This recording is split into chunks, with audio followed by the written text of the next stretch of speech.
There was a lot of science to take on board in that last video, but don't worry if you didn't follow it all. All you really need to know is that lifting weights creates tears in the muscle fiber and builds up the amount of fluids in the muscle cells, and that both these processes contribute to muscle growth and strength. Both of these processes also hurt slightly. No matter what anyone tells you, and some people try to deny this, working out to build muscle should be uncomfortable. It's a very specific type of pain and you shouldn't push it too far. But building up lactic acid, which accumulates along with the metabolites, and tearing the muscle both cause the muscle to burn during your training and the next day. Ask any bodybuilder or athlete and they'll say the same thing. No pain, no gain. Now, the trouble we face is going to be trying to get the muscle to grow using your own body weight. If you're training with weights, this is easy. All you had to do is add an extra 10 kilograms to your bar and you've made it more difficult. But if you're training with your body, then things get significantly harder. Once you can do 100 press-ups, how can you make it more difficult? Well, fortunately, there are a number of tricks and methods we can use. The good news is that your body doesn't care whether you're lifting a heavy weight or not. As far as your body is concerned, the amount of force is all that matters. So we can keep the weight the same, our bodies, as long as we increase the amount of force we're using. One way to make training more difficult is simply to change the angle of the exercise.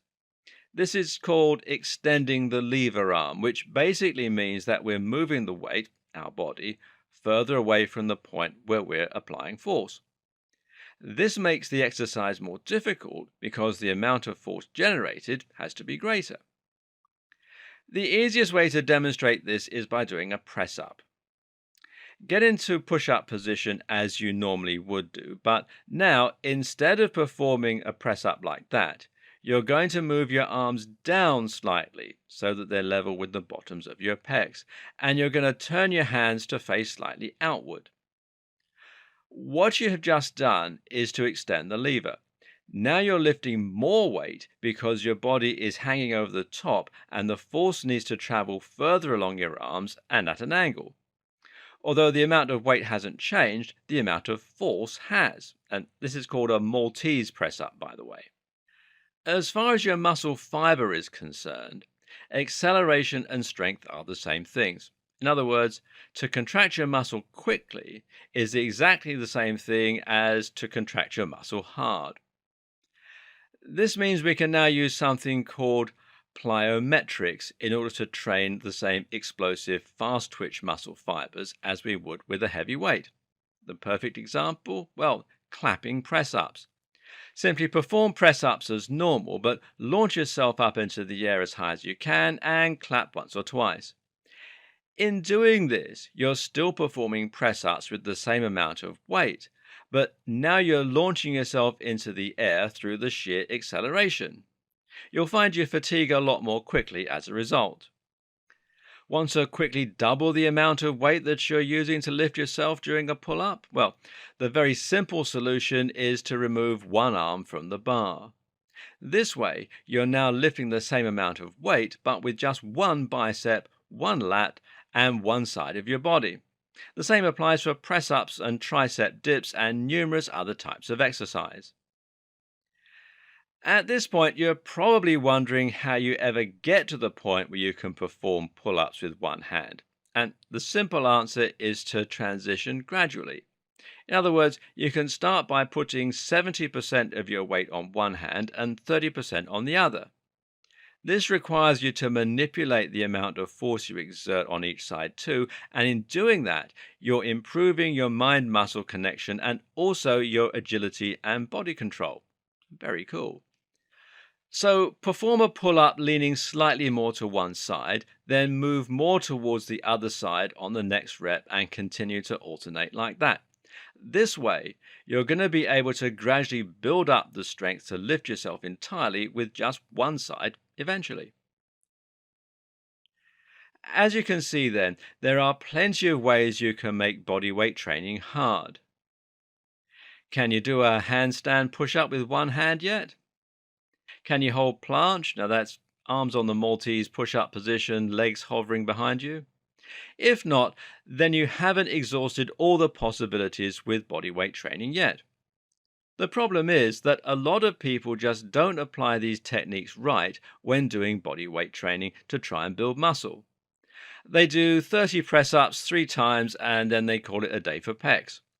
Either that or they have a weak attempt at a Maltese push up or at a one handed pull up and then they give up.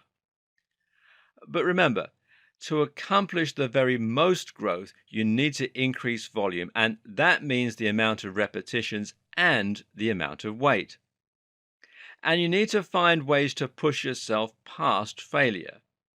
If you stop before you're forced to, then you won't cause those micro tears and you won't trigger that much growth. And this is where we can turn to bodybuilders for inspiration.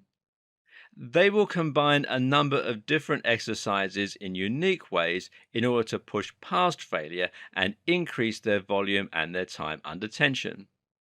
These techniques are referred to as intensity techniques, or the Joe Wider principles. They include things like drop sets, which involve lowering the weight each time you reach failure and then doing more reps. They also include supersets, switching quickly from one move to the next. Giant sets, performing huge combinations of different exercises with no rest in between. Burns, performing as much of the movement as they can once their muscles have tired out and given up. Rest pause, stopping halfway through the movement so that they aren't able to rely on momentum to help them through. Pre-exhaust, that's exhausting one muscle group before an exercise so that the other muscles have to work on their own. Cheats, which is cheating through the move so that they can do a couple more reps, and more. This is how you need to start thinking about your body weight training if you want to trigger maximum muscle growth. This means that you just don't do 3 sets of 10 all the time.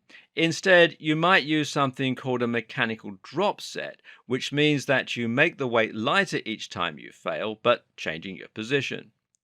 For instance, you could do clapping press-ups to failure, normal press-ups to failure, press-ups on your knees to failure, or one-handed pull-ups to failure, two-handed pull-ups to failure, assisted pull-ups to failure. Now you're fatiguing the fast twitch muscle fibers multiple times during the movement, and you're pushing yourself far past failure. You've increased the weight, the time under tension, and more, and you should feel this start to burn the muscle. Really focus on that. Listen to your body and try to feel how your muscles are responding. Can you feel the pump and burn? Are you getting the same kind of workout from this training as you would do by lifting heavy weights in the gym? If it doesn't feel hard enough, then you need to go back to the drawing board and start making it harder. You can even use burns at the end of these sequences. So once you've done as many pull-ups as you can, simply hang and perform as much of the movement as you can and feel the muscle burning as you do. Who said body weight workouts had to be easy? Note that for this kind of intense training, you should avoid training the same muscle groups more than once a week. This isn't like the SSE workout because it's too much to do every body part like this every day. Instead, split your workouts into 3 separate days. So on one day you do push, that's press-ups, dips, shoulder press. Second day, pull, pull-ups, biceps, chin-ups. Third day, legs, squats, lunges, calf rises. Use multiple exercises that are similar and repeatedly push each muscle group to failure. You can perform PPL once or twice a week and then just make sure to rest well and eat lots of protein during your off days.